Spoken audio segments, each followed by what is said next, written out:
Жеке ишкер өзүнүн жумушу таза эмес болсо мэриянын кысымын кабыл алат да. Өздөрү таза жумуш жүргүзсө азыр кимден ким коркот? Баардыгы мыйзам чегинде болсо сиз бирөөдөн коркосузбу?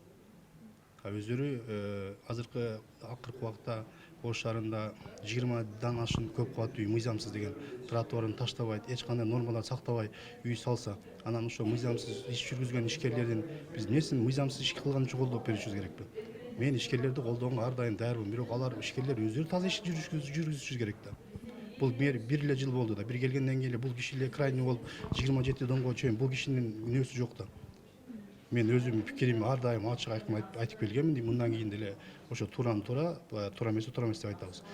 Сначала ошолор өздөрү алдын ала таза иштесе, ал менин оюмча эч кимден коркуу болбойт. Мен жалпы алганда ишмердүүлүгүнө мен 10 баа берем, жакшы. Эми азыр өзүнүн депутаттардын арасында да тендерге катышкан же баягы тааныштары ошолор уталбай калса, же айтканын кылбай койсо эле баягындай каршылык көрсөтүү деген туура эмес. Мен андай ишенбешилик көрсөтүүгө каршымын. Баардыгы мыйзам чегинде ошол айтканы орунду болуш керек да. Ошол депутаттар көтөргөн маселесинин артында ошондой кысым болуп атат деп айтып атышат.